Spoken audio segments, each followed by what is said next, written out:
taking shots at the enemy. I'm gonna make it to the top, leave a legacy. If I got something to say, you better let me speak. Turn it up. Pembalap Gresini Racing, Alex Marquez, berhasil menjadi yang tercepat pada sesi latihan bebas pertama atau FP1 MotoGP Spanyol 2025. Alex mematahkan putaran waktu tercepat yang sebelumnya sempat dimiliki oleh Marc Marquez, Ducati Lenovo. Dia mencatatkan waktu tercepat 1 menit 36,831 detik di sirkuit Jerez, Spanyol. Marc Marquez menyudahi di urutan kedua, kemudian Fabio Quartararo, Monster Energy Yamaha, di posisi ketiga. Sesi latihan bebas pertama dimulai dengan kondisi cuaca yang sangat cerah pada pagi hari di sirkuit Jerez. Baru 5 menit FP1 berjalan, Marc Marquez sudah kembali ke pitnya usai baru melakukan satu putaran dan belum mendapatkan lap terbaik. Tak butuh waktu lama untuk mendekati putaran terbaik dalam balapan tahun lalu yang ditorehkan Francesco Bagnaia, Ducati Lenovo, dengan 1 menit 37,449 detik. Pembalap Gresini Racing, Alex Marquez mencatatkan 1 menit 37,686 detik untuk menjadi yang tercepat sementara pada 10 menit awal FP1. Pembalap Monster Energy Yamaha, Fabio Quartararo menjadi yang kedua usai hanya lebih pelan 0,182 detik dari Alex Marquez. Marc Marquez akhirnya kembali ke lintasan untuk mendapatkan putaran lap terbaiknya. Marquez masih berada di urutan terakhir pada sesi FP1 yang sudah berjalan 15 menit. Namun, Marquez untuk kedua kalinya kembali ke pit dan salah parkir ke pitnya milik Gresini Racing. 25 menit tersisa, Marquez kembali ke lintasan yang kali ini serius untuk mengejar putaran terbaik pada run ketiganya. Benar saja, Marquez langsung melejit menjadi yang pertama dalam hot lap pertamanya dengan catatan 1 menit 37,188 detik. Alex Marquez sebagai pembalap tercepat kedua harus terjatuh di tikungan 1. Adapun Francesco Bagnaia masih ditertahan dengan torehan 1 menit 37,598 detik yang membuatnya berada di posisi ke-6. 7 menit terakhir, Alex Marquez mematahkan putaran tercepat kakaknya dengan menorehkan 1 menit 36,831 detik. Tak ada perubahan, Marquez tak mampu mempertajam catatan waktunya pada flying lap terakhirnya. Fabio Quartararo tetap mempertahankan posisinya pada 3 besar. Sementara itu, Pecco Bagnaia yakin dia kehilangan sesuatu yang lebih di Jerez, karena dia masih belum bisa melakukan apa yang dia lakukan tahun lalu. Dan dia pikir Marc Marquez akan menjadi orang yang harus dikalahkan. Pecco Bagnaia telah menyelesaikan hari Jumat yang kompetitif di Jerez. Pebalap Italia itu kembali ke salah satu trek favoritnya, Jerez, seperti halnya di Qatar 2 minggu lalu, dan hal itu terlihat jelas dalam catatan waktunya. Juara 2022 dan 2023 itu memulai Grand Prix Spanyol pada hari Jumat di tempat ke-7, 0,7 detik di belakang Alex Marquez. Namun pada sore hari, dalam latihan, ia memperbaiki hasilnya dan finish kedua, dengan waktu 1:36.094, tertinggal 103/1000 detik di belakang Alex, yang kembali memimpin meskipun terjatuh. Di akhir 2 sesi latihan bebas pertama, pembalap Ducati itu berkomentar bahwa ia gembira dengan hasilnya, tetapi tidak dengan perasaannya. Pemain Piemontese itu yakin bahwa dirinya masih kurang sesuatu yang lebih dalam hal perasaan, dan meskipun ia melihat dirinya sebagai pesaing untuk segalanya di Jerez, ia sadar bahwa ia masih perlu melangkah maju, mengingat tingkat persaingannya. Saya senang dengan hasilnya, karena dalam hal apapun saya kompetitif dengan ban medium baru, dengan ban lunak baru, dan dengan ban bekas. Semuanya berjalan cukup baik, tetapi dalam hal perasaan, tidak sama sekali. Bagnaia memulai. Karena saya masih sedikit kesulitan saat memasuki tikungan, dengan pengereman. Kami harus meningkatkan kemampuan, kami harus menemukan solusi, dan besok pagi kami akan mencoba mengambil langkah kecil lainnya. Namun saat ini, di trek ini, yang bagus untuk saya merasa lebih baik, tetapi saya masih butuh sesuatu yang lebih. Marc Marquez, yang memulai balapan di Jerez di posisi keempat, memuji performa sang kakak, Alex, yang menjadi yang tercepat meski sempat mengalami kecelakaan, dan yang ia sebut sebagai rival utamanya di akhir pekan. Marc Marquez, yang menjalani tes pertama yang cukup menegangkan di pagi hari karena 2 masalah teknis yang dengan cepat diselesaikan oleh Ducati, telah memperingatkan potensi saudaranya selama bertahun-tahun. Namun baru 4 bulan lalu, saat pramusim dimulai, masyarakat umum mulai menanggapi komentar 93 dengan serius. Pembalap termuda Cervera ini telah meningkatkan penampilannya tahun ini, memimpin kejuaraan dunia MotoGP untuk pertama kalinya, dan telah membuktikan dirinya sebagai pesaing kuat untuk memperjuangkan gelar juara. Perspektif itu didasarkan pada konsistensi luar biasa dan kilatan kejeniusan seperti yang ia tunjukkan Jumat ini di sirkuit Andalusia. Pembalap Gresini Racing itu mengalami kecelakaan 2 kali sebelum menyelesaikan hari dengan waktu terbaik secara keseluruhan dan mencetak rekor sirkuit. Kejatuhan kedua sangat mengejutkan, terjadi dengan kecepatan tinggi dan saat ia sedang menunggangi kemudi milik saudaranya. Saat terjatuh, batu-batu tersebut meninggalkan memar di pergelangan tangan kanannya, suatu keadaan yang menyebabkan dia absen hampir setengah jam dari sesi tersebut. Ketika ia akhirnya kembali ke lintasan, ia langsung berada di depan, melaju lebih cepat daripada siapapun di sektor kedua, tepat di tempat ia mengalami kecelakaan. Sebuah pernyataan niat yang ditegaskan kembali oleh sang juara multi-juara. Ini adalah Alex terbaik yang pernah kita lihat di MotoGP.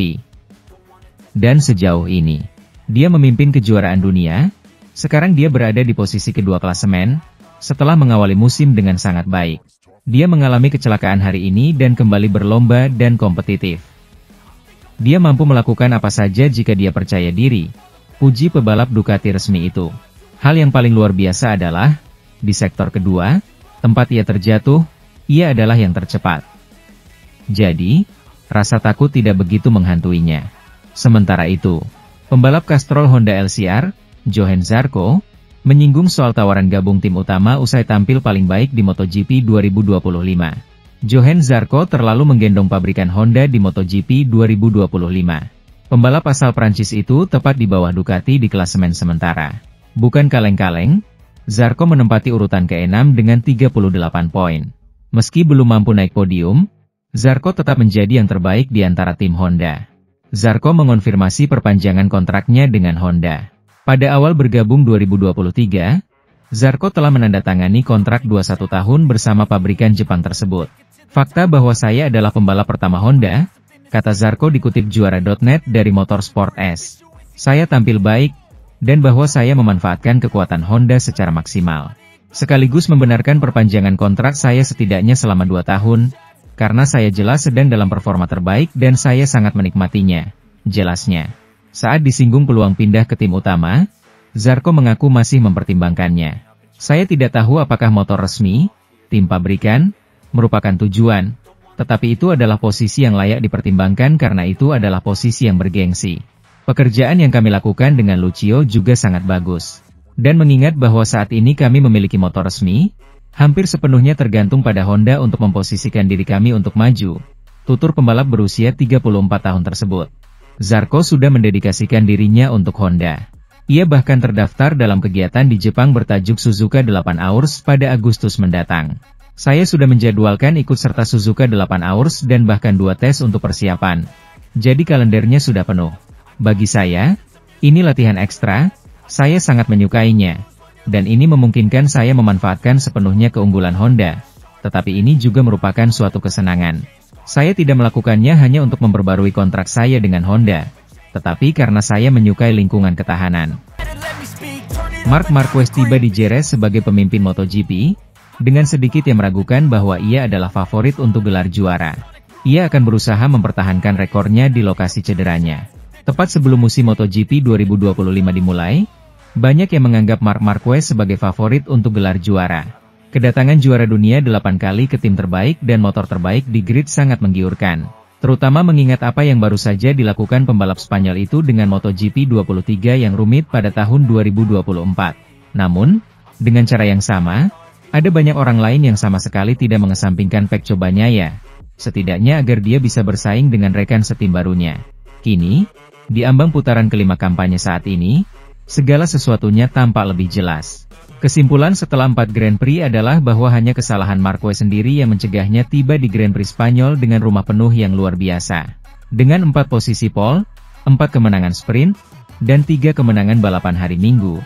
Hanya kecelakaannya di Austin, saat ia memimpin dan dalam perjalanan menuju kesuksesan lainnya, yang mencegahnya untuk benar-benar menguasai lapangan. Sementara itu, Bagnaia melihat peningkatan di Austin dan memanfaatkan kesalahan pembalap 93 itu. Menjadi rekan setim pertama yang memenangkan perlombaan melawannya sejak Dani Pedrosa. Petenis Italia itu kembali bertarung, tetapi di Qatar ia kembali menunjukkan tanda-tanda tidak begitu sehat. Dengan demikian, Marquez telah menunjukkan bahwa ia masih berada di level spektakuler, mendekati musim terbaiknya pada tahun 2019. di mana ia finish pertama atau kedua di setiap balapan kecuali Austin. Anehnya, itu sebelum ia memulai cobaan pribadinya dengan cedera dan penderitaan, yang dimulai pada tahun 2020 dan tepatnya di trek yang ia kunjungi akhir pekan ini, sirkuit Jerez. Pada musim yang ditandai oleh COVID-19, sang juara multi-juara itu tampil habis-habisan, dan ia menunjukkannya pada hari Minggu yang akhirnya membawa bencana di Andalusia, saat memimpin balapan pertama musim itu. Sementara itu, Pecco Bagnaia tiba di Jerez, trek di mana ia telah menang 3 kali, siap untuk terus berkembang dan mencoba menantang Marquez, seperti yang dilakukannya pada tahun 2024. Pecco Bagnaia terlihat terus berkembang di Jerez. Juara 2022 dan 2023 itu kembali memasuki perlombaan kejuaraan dunia setelah kecelakaan Marc Marquez di Austin, yang memberinya kemenangan pertamanya musim ini. Namun di Qatar, trek yang disukai di mana sorotan tertuju padanya, ia lagi-lagi merasa kurang nyaman dengan Ducatinya, dan kekalahannya di kualifikasi merugikannya dalam balapan, di mana rekan setimnya sekali lagi mendominasi. Akan tetapi, pebalap Italia itu secara historis selalu menunjukkan performa terbaiknya di Tour Eropa. Dan Grand Prix Spanyol akhir pekan ini bisa menjadi kesempatan besar untuk mengambil langkah terakhir ke depan. Sirkuit khusus untuk seluruh grid yang disukainya, dia telah menang 3 kali. Dan di mana pada tahun 2024 dia mampu mengalahkan Marc Marquez. Meskipun juara dunia 8 kali itu masih mengendarai Desmosedici MotoGP 23 yang lebih rumit. Jerez adalah sirkuit yang spesial, bagi semua orang, menurut saya. Ini salah satu yang paling bersejarah, dan saya selalu menikmati balapan di sini. Sejak 2011, saat saya pertama kali datang. Saya senang, ini balapan pertama di Eropa. Semuanya sedikit berubah, rasanya lebih seperti berada di rumah sendiri saat Anda balapan di Eropa. Dan ini adalah sirkuit yang cocok untuk saya. Kami telah menang dalam 3 kesempatan terakhir, dan kami harus mencoba lagi. Kami memiliki saingan yang sangat kuat, seperti yang kami lihat tahun lalu dan di awal musim ini. Jadi kita lihat saja nanti. Ia memulai analisisnya pada hari Kamis saat tiba di trek Andalusia. Marc Marquez kembali ke Jerez, di mana pada tahun 2020, di puncak karir olahraganya, ia mengalami cedera serius yang hampir memaksanya pensiun. 5 tahun kemudian, banyak yang melihat Marquez saat ini lebih baik dari sebelumnya. Kemudian di Honda, Marc Marquez memenangkan gelar 2019 dengan mengalahkan para pesaingnya, musim terbaiknya dan gelar MotoGP ke-6-nya. Setahun kemudian dan setelah pandemi, pembalap Spanyol itu tiba di awal musim 2020 dengan MotoGP Spanyol di Jerez. Sangat kuat, tak tersentuh, manusia super. Tetapi jatuh membawanya ke tempat terakhir dan, dari sana, ia memulai comeback yang bernada bersejarah dan tampaknya akan membawanya ke podium.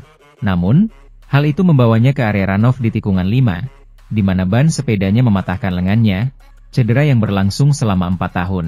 Setelah meninggalkan Honda dan menghabiskan 1 tahun di Gresini dengan motor dari tahun sebelumnya, Marquez bergabung dengan tim resmi Ducati dan kembali menjadi monster yang kita semua kenal, dengan 3 kemenangan dalam 4 balapan dan setiap pole dan sprint. Kamis ini, menjelang Grand Prix Spanyol, topik itu kembali diangkat dengan Marc. Apakah dia sekarang merasa lebih baik daripada Marquez 5 tahun lalu? Tidak. Pada Grand Prix tahun 2020 ini level saya luar biasa. Sensasi yang saya rasakan saat itu dalam hal kondisi fisik dan yang lainnya luar biasa, kata pria Katalan itu. Saat ini saya merasa berbeda. Saya pikir saya melaju cepat, tetapi masih sulit bagi saya untuk memahami di mana batasnya. Dengan motor itu, setelah hampir 10 tahun, saya tahu di mana batasnya, apa yang bisa saya tingkatkan, dan di mana harus menyerang. Dengan motor saat ini, saya masih menemukan beberapa area yang saya perkenalkan sedikit di Qatar, dan mencoba meningkatkannya di tikungan kanan. Di sini saya akan mencoba untuk terus meningkatkannya karena saya pikir kami punya ruang dalam hal itu, ungkapnya. Sementara itu, pembalap Prancis itu memasuki musim kedua dari 2 musim yang dijalaninya bersama HRC, untuk balapan bersama LCR dan sedang menegosiasikan perpanjangan kontrak selama 2 tahun dengan tim yang bermarkas di Tokyo itu. Pembalap Prancis itu menandatangani kontrak musim langsung dengan HRC pada tahun 2023. Ketika Ducati memberitahunya bahwa mereka tidak akan menerima tuntutan perpanjangan kontrak 2 tahunnya dengan Pramac. Meskipun telah mengamankan motor terbaik di grid, MotoGP 24, yang sama dengan Jorge Martin, yang akhirnya membuatnya menjadi juara. Johann Zarco lebih memilih keamanan perjanjian jangka panjang dengan pabrikan Jepang tersebut, Meskipun pada tahun 2023 sudah jelas bahwa motor tersebut tidak berfungsi. Zarco menandatangani kontrak 2 musim langsung dengan Honda, tetapi musim ketiga hanya berlaku berdasarkan peringkat pembalapnya secara keseluruhan. Sebuah posisi yang tidak dapat ia penuhi dan karenanya membuat tahun ketiga batal, kata seseorang yang mengetahui kontrak tersebut. Meski pembalap Prancis itu berada di musim keduanya bersama LCR dan merupakan pembalap Honda dengan peringkat tertinggi, tim Lucio Cecchinello tidak memiliki peran dalam negosiasi antara pembalap itu dan petinggi Honda. Dia meminta 2 tahun, sesuatu yang mungkin lebih dari layak, tetapi ambisinya adalah untuk membalap untuk tim resmi, dan itu lebih rumit, kata sumber LCR. Kamis ini, Zarco, yang akan berusia 35 tahun pada bulan Juli, menjelaskan niatnya di Jerez. Fakta bahwa saya adalah pembalap pertama Honda, bahwa saya tampil dengan baik, dan bahwa saya memanfaatkan kekuatan Honda semaksimal mungkin. Membenarkan perpanjangan kontrak saya selama setidaknya 2 tahun. Karena saya jelas sedang dalam performa terbaik dan saya benar-benar menikmatinya, kata pria Prancis itu ketika ditanya tentang prospek masa depannya. Balapan seri kelima MotoGP Spanyol 2025 menawarkan kesempatan bagi Ducati untuk menyamai rekor bersejarah yang dimiliki Honda.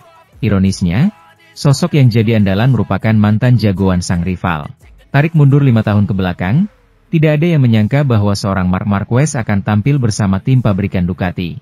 Meski isu ketertarikan Ducati untuk membajak Marquez benar adanya, si alien menjadi nemesis dalam periode 3 musim beruntun Ducati cuma jadi runner-up dan Honda pemenangnya pada 2017 hingga 2019. Situasi berubah ketika inovasi-inovasi yang dilakukan Ducati, utamanya dalam aerodinamika dan ride height device peranti pengatur ketinggian berkendara. Honda terpuruk karena terlambat bereaksi, Marquez gerah lalu pergi ke tim satelit Ducati, dan pabrikan Borgo Panigale bertaruh memilih jagoan yang sudah menua daripada yang lebih muda. Pertaruhan Ducati membuahkan hasil. Sejak bergabung musim ini, Marquez telah menyumbang 3 kemenangan GP dari 4 seri yang sudah berjalan.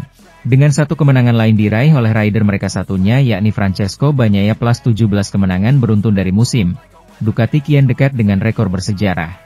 Rekor bersejarah yang dimaksud adalah 22 kemenangan beruntun di kelas para raja, terpanjang dalam sejarah MotoGP, yang ditorehkan Honda pada 1997 dan 1998. Jika Ducati melanjutkan tren kuat mereka akhir pekan ini, rekor Honda tersebut sedikit ternodai karena tak lagi menjadi milik mereka secara eksklusif. Bagaimana peluangnya?